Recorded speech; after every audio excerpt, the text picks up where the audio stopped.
बिस्मिल्लाहिर्रहमानिर्रहीम। उर्दू कवर 2.0 में मैं तमाम दोस्तों को खुश आमदीद कहता हूँ। चलते हैं नए वीडियो की तरफ। चैनल को सब्सक्राइब कर लीजिए, बेल आइकन दबा लीजिए ताकि नए वाली वीडियो का नोटिफिकेशन आपको मिल सके। चलते हैं नई वीडियो की तरफ। वीडियो को लाइक कर दीजिए, स्किप मत कीजिए। जब इंडिया के आर्मी चीफ ने एक पाकिस्तानी फ़ौजी अफसर को बहादुरी का तमगा देने की सिफारिश की तो क्या हुआ, देखिए इस वीडियो में डिटेल फुल बताने जा रहा हूं आपको। वीडियो को स्किप मत कीजिए, वीडियो को लाइक कर दीजिए। ब्रिगेडियर हरदेव सिंह कलर की नज़रें ढाका पर जमी थी। रावलपिंडी के गार्डन कॉलेज के तालीमी याफ्ता ब्रिगेडियर कलर 1971 में इंडियन फ़ौज के 95 माउंटेन ब्रिगेडियर की कमान कर रहे थे। ये वक्त था जब इंडियन फ़ौज मशरक़ी पाकिस्तान पर हमले की तैयारी मुकम्मल कर चुकी थी, जहां इंतखाबात में अवामी लीग की वाज़ेह फ़तह के बावजूद इक़्तिदार से दूर रखे जाने वाले पर खाना जंगी छिड़ चुकी थी। ब्रिगेडियर हरदेव सिंह कलर को शुमाल में असम की जानिब से मशरक़ी पाकिस्तान में हमला आवर होने की ज़िम्मेदारी मिली थी और वो सबसे पहले ढाका तक पहुंचने का इरादा रखते थे। ताहम इनके इस मंसूबे के रास्ते में पहली रुकावट मशरक़ पाकिस्तान, जो जंग के बाद बांग्लादेश बना, जिस शुमाली सरहद पर मौजूद एक छोटी सी फ़ौजी चौकी थी।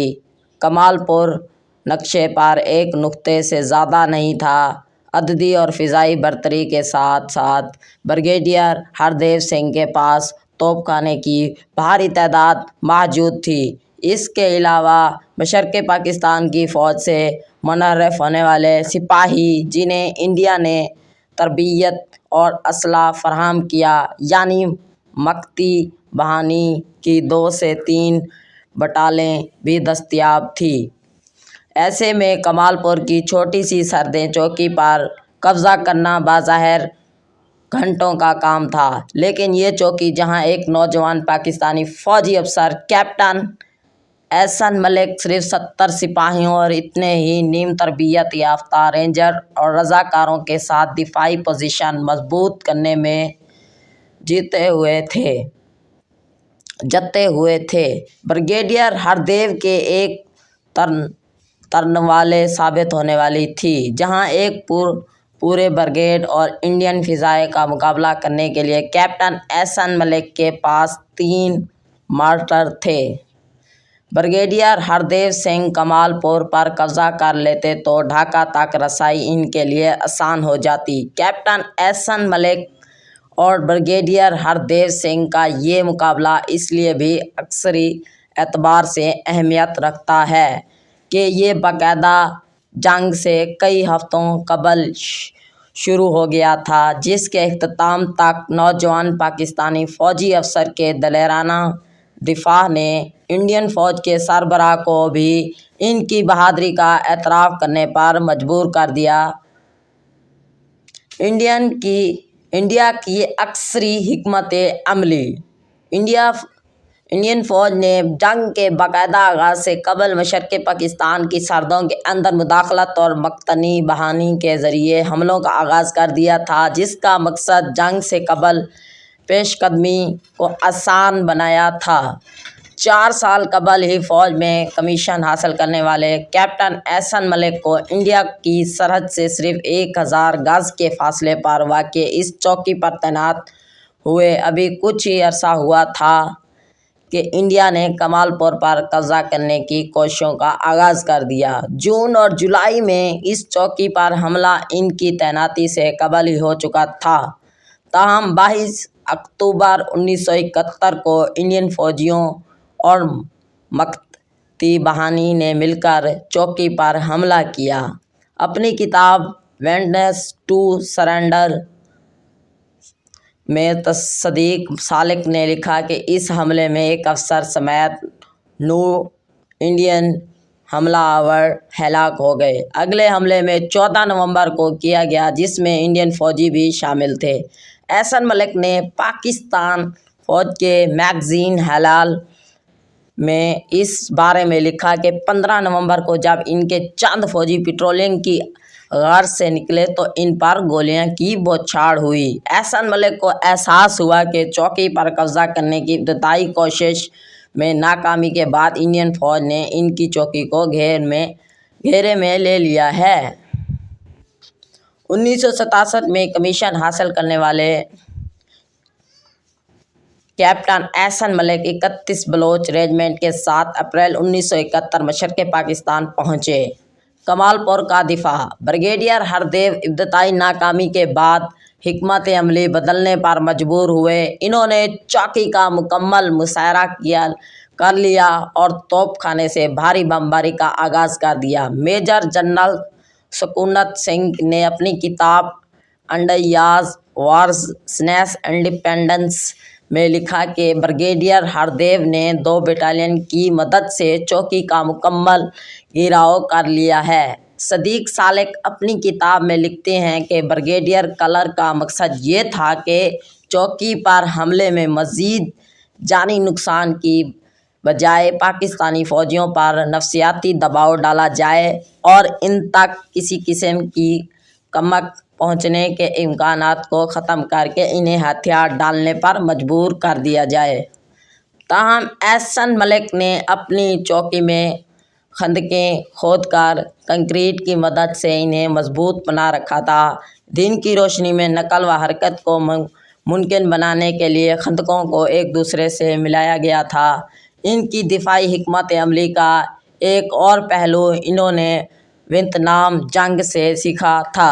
اس حکمت عملی کے تحت نوکیلا بانسوں کی مدد سے چوکی کے ارد گرد باڑ بنا دی گئی تھی تاکہ کوئی بھی حملہ آور بآسانی چوکی تک رسائی حاصل نہ کر سکے۔ اس کے علاوہ چوکی کے ارد گرد گرینیڈ بارودی سرنگوں اور اینٹ ٹینک کے مواد نصب کیے گئے تھے۔ بمباری کے باوجود اس دفاعی حکمت عملی کی وجہ سے کیپٹن احسن ملک اور کے جوان نفسیاتی دباؤ کا شکار نہ ہوئے تو 21 نومبر کو انڈین فوج نے بھرپور حملہ کیا۔ اس بار انڈین فوج کو بھاری جانی نقصان اٹھانا پڑا۔ کچھ دیر بعد ایک دوسرے پر حملہ بھی اس طرح ناکام ہوا۔ احسن ملک کے مطابق اگلی صبح انہوں نے چوکی کے آس پاس 28 لاشیں گنیں جن میں سے ایک کپتان بھی تھے۔ احسن ملک کے مطابق ان لاشوں کو بمباری پھیلنے کے ڈر سے رات کے وقت دفا دیا گیا۔ لیفٹیننٹ کرنل سلطان احمد کی کتاب سٹولن وکٹری سے حاصل شدہ مشرق پاکستان کی عسکری نقشہ جس میں کمال پور کی چوکی اور پاکستانی دفاعی پوزیشن دکھائی جا سکتی ہے۔ اب تک احسن ملک نے اپنی چوکی پر قبضہ ہونے کی کوششوں کو ناکام بنا دیا تھا لیکن وہ مکمل طور پر چاروں طرف سے گھبرا چکے تھے۔ ان کی بٹالین 31 بلوچ کے کمانڈنگ افسر لیفٹیننٹ کرنل سلطان چند میل دور بٹالین ہیڈ کوارٹر میں موجود تھے جنہوں نے انڈین فوج کا محاصرہ توڑ کر کیپٹن احسن ملک تک کمک پہنچانے کی کوشش کی تاہم یہ کوشش کامیاب نہ ہو سکی۔ کمال پور تک کمک پہنچانے کی کوششوں کے تناظر میں بریگیڈیئر ہردیو نے 27 نومبر کی رات ایک بار پھر چوکی پر قبضہ کرنے کی کوشش کی لیکن اس بار بھی یہ کوشش ناکام رہی۔ جنرل نیازی اور امریکی صحافی۔ اس اثناء میں مشرقی پاکستان میں فوجی سربراہ لیفٹیننٹ جنرل امیر عبداللہ نیازی نے کمال پور سے چند میل دور جنوب میں واقع بخشی گنج میں 31 بلوچ کمپنی ہیڈ کوارٹر کا دورہ کیا۔ ان کے ساتھ ایک امریکی صحافی ڈین سدرلینڈ بھی تھے۔ کیپٹن احسن ملک کے مطابق انہوں نے وائرلیس پر جنرل نیازی کو آگاہ کیا کہ وہ ان کے آس پاس ایمبولیشن بہت कम रह चुकी है। जवाब में जनरल नियाज़ी ने इनका ताक़ुम पहुँचाने का वादा किया। अमरीकी सहाफ़ी को बताया गया कि बाकायदा इंडियन फ़ौज कमालपुर पर हमला कर रही है, इसके फ़ौजी हलाक हो चुके हैं। तो इसने हलाक होने वाले फ़ौजियों की लाशें देखने का मुतालबा किया। इससे आगाह किया गया कि ये लाशें देखने के लिए 7 मील शुमाल में मौजूद कमालपुर चौकी तक जाना होगा, जो इंडियन फ़ौज के घेरे में है। डेन सदरलैंड ने जिद की वो चौकी तक जाना चाहते हैं। इसी रात जनरल नियाज़ी के रवां होने के बाद company commander major Ayub captain Ahsan Malik तक राशन और असला पहुंचाने निकले तो सदरलैंड भी इनके हमरा हुए। अभी ये लोग कमालपुर के कुछ फासले पर थे जब इंडियन फ़ौज मकतनी बहानी इन पर फायरिंग शुरू कर दी गई। इसमें बगंदर मच्छी और मेजर अयूब तो चौकी तक पहुंचने में कामयाब हो गए, लेकिन सदरलैंड का कुछ अता पता न था। कैप्टन एहसन मलिक के मुताबिक चौकी के आसपास सदरलैंड को तलाश करने की कोशिश की गई, लेकिन ये कोशिश नाकाम हुई। अगले दिन इल्म हुआ कि सदरलैंड दरअसल फायरिंग के वक्त जान बचाने के लिए खेतों में छुप गए थे और रात के अंधेरे का फ़ायदा उठाते हुए बख्शगंज वापस पहुंच चुके थे। असला और खुराक की कमी। ब्रिगेडियर हरदेव सिंह के सब्र का पैमाना लबरेज हो रहा था। दूसरी जानिब इंडियन हाई कमान की जानिब से भी सवाल किया जा रहा था कि एक छोटी सी चौकी पर कब्जे में इतनी देर क्यों लग रही है, जबकि इनको वाज़ेह अददी बरतरी हासिल है। 30 नवंबर के आसपास कमालपुर पर एक हमला किया गया। इस बार कैप्टन एहसन मलिक ने इंडियन फ़ौजियों को ज़्यादा करीब आने दिया। जो ही इंडियन फ़ौजी चौकी के करीब पहुंचते तो अचानक इन पर फायर खोल दिए गए। हमला पसपा होने के बावजूद तकरीबन 20 लाशें गिनी गई। मेजर जनरल सकूनत सिंह के मुताबिक चौकी पर होने वाले हमले के दौरान जब एक जवाबी मार्टर गोला इंडियन बटालियन कमांडर के करीब गिरा और 4 फौजियों के छितड़े उड़े तो इसके औसान खता हो गए और हमलावरों को पसपा होना पड़ा, जिसके बाद कमांडिंग अफसर को तब्दील कर दिया गया। मेजर जनरल सकूनत सिंह लिखते हैं कि मुसलसल हमलों और हलाकतों की वजह से इंडियन फ़ौजियों के हौसला पस्त हो रहे थे। हाई कमान ब्रिगेडियर हरदेव की सलाहियत पर शक करने लगी थी। सदीक सालिक ने अपनी किताब में लिखा कि वो 2 हफ्तों की लड़ाई के बाद अब असल मसला ये था कि एम्यूनेशन और खुराक का फकदान पैदा हो चुका था, क्योंकि एहसन मलिक तक रसद पहुंचने की तमाम कोशिशें नाकाम रही थी। ऐसे में एहसन मलिक के लिए ज़रूरी था कि वो गोलियां और खुराक बचा कर रखते हैं। इसीलिए इन्होंने चंद इक़दामात उठाए ताकि दस्तयाब सामान ज़्यादा से ज़्यादा देर तक बाकी रहे। सदीक सालिक के मुताबिक ज़ख्मी फ़ौजियों और रज़ाकारों को ज़रूरी तिब्बी इलाज भी फराहम नहीं किया जा सकती थी, क्योंकि चौकी पर सिर्फ एक ही नर्सिंग स्टेटमेंट मौजूद था जो सिर्फ पट्टी कर सकता था और दर्द के लिए दवाई दे सकता था। सदीक सालिक की किताब के मुताबिक अब एहसन मलिक की चौकी पर हर फौजी के पास फ्री रॉयल 75 गोलियां, लाइट मिशन गन के 200 राउंड और 20 मार्टर गोले बाकी बचे थे। हथियार डालने का पैगाम। 4 दिसंबर को पाकिस्तान और इंडिया के दरमियान बाकायदा जंग का आगाज़ हो गया। इस दिन जब 2 हेलीकॉप्टर कमालपुर के ऊपर नमूदार हुए तो चौकी में मुसव्विर पाकिस्तानी फ़ौजियों को गुमान हुआ कि इन तक कमक आखिरकार पहुंचने वाली है। सदीक सालिक लिखते हैं कि इनके थके हारे चेहरे उम्मीद से जगमगा उठे, लेकिन ये उम्मीद ज़्यादा देर बरकरार न रही। ये इंडियन फ़ौज के हेलीकॉप्टर थे जो फ़िज़ा में बुलंदी से चौकी की तफसील जायज़ा ले रहे थे। दूसरी जानिब एम्यूनेशन की कमी के बहस अब कैप्टन एहसन मलिक की तस्दीक कर चुका था कि गोलियों का बेजाल इस्तेमाल न किया जाए। इंडियन फ़ौजियों को भी इस बात का एहसास हो चुका था कि वो रफ्ता रफ्ता चौकी का घेराव तंग करते जा रहे थे। इसी दोपहर को इंडियन फ़ौज की जानिब से सफ़ेद झंडा उठाया एक बंगाली के हाथों में कैप्टन एहसन मलिक को पैगाम भिजवा दिया गया कि वह हथियार फेंक कर आसानी जानों को बचा लें, वरना नताइज की जिम्मेदारी भगने के लिए तैयार हैं। इसी पैगाम में लिखा गया था कि आपने गुज़िश्ता चंद दिनों के दौरान असला और रसीदें मंगवाने की भरपूर कोशिश की है, चौके आप जानते हैं, और नाकाम रहे। ये रसीद हमारे हाथ लग चुकी थी آپ کی چوکی کا وقت ختم ہو چکا ہے، اب جو فیصلہ کریں ہم اس چوکی پر قبضہ کرنے کا پورا ارادہ رکھتے ہیں۔ آپ کو مزید جانی نقصان سے بچانے کے لیے یہ پیغام بھجوایا جا رہا ہے۔ گزشتہ دنوں میں پاکستان اور انڈیا کے درمیان جنگ چھڑ چکی تھی اور پاکستان کے ساتھی فوجی آپ سے میل دور ہیں۔ اس پیغام کا جواب چوکی کی طرف سے انڈین فوجیوں پر گولیوں کی بوچھاڑ سے تو تھوڑی ہی دیر میں فضا میں 4 انڈین MiG طیارے چوکی پر بمباری کرنے پہنچ گئے۔ کچھ دیر بعد ایک بار پھر فضائی بمباری کی گئی، جس کے بعد ہتھیار پھینکنے کے لیے ایک اور پیغام بھجوایا گیا۔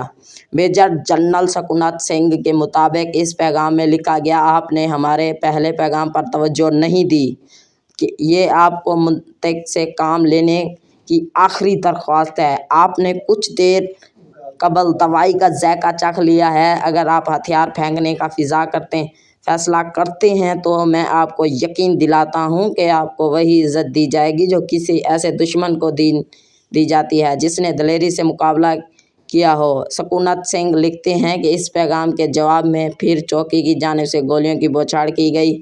اب میں آپ کو مزید وقت نہیں دے سکتا۔ کیپٹن احسن ملک کو اب فیصلہ کرنا تھا کہ ان کا اسلحہ جو پہلے ہی کم ہو چکا تھا، ختم ہونے والا تھا۔ ان کمک یا رسید پہنچنے کے تمام راستے انڈین فوج کے قبضے میں تھے۔ فرار ہونے کی کوشش بھی کامیاب ہوتی دکھائی نہیں دے رہی تھی، کیونکہ جیسے ہی چوکی کی دفاع کے نکلتے تو انڈین فوجیوں کی گولیوں کا نشانہ بن جاتے۔ قریب ترین کمپنی ہیڈ کوارٹر کئی میل دور تھا، جہاں تک پہنچنے کے لیے ان کے آس پاس کوئی گاڑی نہ تھی۔ سکھونت سنگھ لکھتے ہیں کہ ایسے میں کیپٹن احسن ملک نے اپنی کمانڈنگ افسر لیفٹیننٹ کرنل سلطان سے رابطہ کیا، تاہم ان کو کمک نہ مل سکی کیونکہ اب بخش گنج پر بھی انڈین فوج حملہ کر چکی تھی۔ ادھر انڈین فوج سربراہ اب اپنے ضابطہ کھو چکے تھے۔ انہوں نے چوکی پر ایک بار پھر فضائی بمباری کروانے کے بعد کیپٹن احسن ملک کو تیسرا اور آخری پیغام بھجوایا، جس میں لکھا تھا کہ اب میں آپ کو مزید وقت نہیں دے سکتا۔ یہ بہتر ہوگا کہ آپ کسی پیغام رساں کے ہمراہ آئیں۔ میں آپ سے وعدہ کرتا ہوں کہ آپ کا کوئی نقصان نہیں پہنچے گا۔ سکھونت سنگھ لکھتے ہیں کہ لیکن اس تیسرے پیغام کے جواب میں بھی ایک بار پھر چوکی کے بنکر سے گولیوں کی بوچھاڑ ہو گئی، جس نے انڈین فوجی سربراہ کو غصہ دلا دیا اور انہوں نے رات کے وقت چوکی پر حملہ کرنے کا فیصلہ کیا۔ گولیوں کی یہ بوچھاڑ کمال پور چوکی کا آخری جواب تھا۔ تقریباً شام 7 بجے کیپٹن احسن ملک سفید جھنڈا اٹھائے چوکی سے باہر نکلے اور انہوں نے ہتھیار ڈالنے پر حامی بھری۔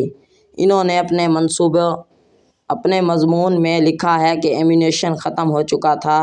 انڈین فوج کو اب جواب دینے کے لیے گولیاں بھی باقی نہیں رہی تھیں۔ 21 دن تک کسی قسم کی کمک کے بغیر لڑنے کے بعد اب اس کے علاوہ کوئی چارہ نہ تھا۔ تاہم کیپٹن احسن ملک نے واضح کیا کہ وہ انڈین فوج کی جانب سے ہتھیار پھینکنے کے پیغام کے جواب میں یہ فیصلہ نہیں کر رہے ہیں کہ بلکہ انہوں نے اپنے کمانڈر کی ہدایت پر ایسا کیا۔ تمہارا باقی جواں کہاں ہیں؟ سکھونت سنگھ لکھتے ہیں کہ کیپٹن احسن ملک نے 21 دن تک محاصرہ کے باوجود بہادری سے صرف 140 کی نفری کے ساتھ ایک پورا بریگیڈ کو روکا رکھا، جس پر انڈین کے آرمی چیف جنرل سیم منیکاکش نے ان کو ایک ہی طینتانی پیغام بھجوایا۔ جنرل منیکاکش، جو سیم بہادر کے نام سے بھی جانے جاتے تھے، انڈین فوج کے فارمیشن کمانڈر کو یہ ہدایت بھی دی گئی کہ وہ کمال پور کا بہادری سے دفاع کرنے والے پاکستانی فوج سے عزت دارانہ سلوک کرے۔ بریگیڈیئر ہردیو سنگھ بھی اس افسر سے ملنا چاہتے تھے جنہوں نے ان کے بریگیڈیئر کا مقابلہ کیا تھا۔ جب وہ چوکی پر پہنچے تو وہ مربوط دفاعی نظام دیکھ کر حیران رہ گئے۔ توپ خانے کی بمباری اور فضائی حملوں کے باوجود کنکریٹ سے بنے پل باکسوں پر دراڑ تک نہ پہنچی۔ احسن ملک لکھتے ہیں، انڈین فوج افسر نے ان سے سوال کیا تھا، تمہارے باقی جواں کہاں ہیں؟ کیونکہ ان کے سامنے صرف 60 فوجی اور 9 زخمی جواں تھے، جن کے علاوہ چند نیم تربیت یافتہ رینجر اور چند غیر تربیت یافتہ رضاکار تھے۔ احسن ملک نے جواب میں 21 دن سے محاصرہ میں ہیں۔ किसी ने चौकी को नहीं छोड़ा। ये सुनकर इंडियन अफसर हैरान हुए, क्योंकि इनका ख्याल था कि इस चौकी पर कम से कम पाकिस्तानी फौजियों की एक पूरी कंपनी तो ज़रूर होगी। एहसन मलिक के मुताबिक इंडियन फौजी अफसरान की इन बंकर्स को देखना चाहते थे कि लेकिन वो एक बंकर में दाखिल होने लगे तो इन्होंने कहा कि पहले आप अंदर जाएं, क्योंकि इनको डर था कि वहाँ बारूदी सुरंग ना हो। चंद दिन बाद जमालपुर में एहसन मलिक के कमांडिंग अफसर लेफ्टिनेंट कर्नल सुल्तान हरदेव सिंह खतूत का दिलचस्प तबादला हुआ। ताहम ब्रिगेडियर हरदेव सिंह कमालपुर की चौकी के हथियार फेंकने के 11 दिन बाद ढाका के मज़ाफ़ात में पहुंचने वाले पहले सीनियर इंडियन फ़ौजी अफसर बन गए, जहां मौजूद पाकिस्तानी कमांडर जनरल उमीद अब्दुल्ला नियाज़ी को भी कुछ ऐसे ही सूरत हाल का सामना करना था जैसे कैप्टन एहसन मलिक को। कई साल बाद इंडियन सहाफ़ी करण थप्पर ने 1971 में इंडिया की फ़ौज के आर्मी जनरल सीम मनिष्का से सवाल पूछा कि क्या वाकई आपने कैप्टन एहसन मलिक नामी एक पाकिस्तानी फ़ौजी अफसर की बहादुरी से मुतासिर होकर इन्हें एक तहती पैगाम भिजवाया था। इसके जवाब में सीम मनिष्काना ने कहा कि यह सच है, हम एक जगह को फतह करने की कोशिश कर रहे थे जिसका दिफा एहसन मलिक कर रहे थे। हमने भरपूर कोशिश की, लेकिन हम तीसरी कोशिश तक कामयाब ना हो सके। वो बहुत दलेरी से लड़ा और मैंने इस एक खत लिखा था। सीम मनकाशा ने करण थप्पर को बताया कि जब जंग के बाद पाकिस्तान गया तो मैंने इसका जिक्र पाकिस्तानी हम मनसब से भी किया और मैंने इससे कहा कि मेरे ख्याल में इस लड़के को बहादुरी का तमगा मिलना चाहिए, क्योंकि वो जुर्रतमंदाना और शानदार तरीके से लड़ा था। करण थप्पर ने सवाल किया कि क्या फिर एहसन मलिक को तमगा दिया गया? सीम मनकाशा ने जवाब दिया कि मैं नहीं जानता। कैप्टन एहसन सदीक मलिक को सितारा जुरा दिया गया। वो बाद में फ़ौज से कर्नल के ओहदे से रिटायर हुए। शायद वो वहद ऐसे फ़ौजी हैं जिनकी बहादुरी का एतराफ़ और इन्हें तमगा देने की सिफारिश मुखालिफ फ़ौज के सरबराह ने खुद ज़ाती हैसियत में की। मेरी वीडियो आप दोस्तों को अच्छी लगी तो लाइक करें, शेयर करें, कमेंट्स करें। Thanks for watching. अगली वीडियो के साथ फिर मिलेंगे इंशाअल्लाह। दीजिए इजाज़त उर्दू कवर 2.0 को।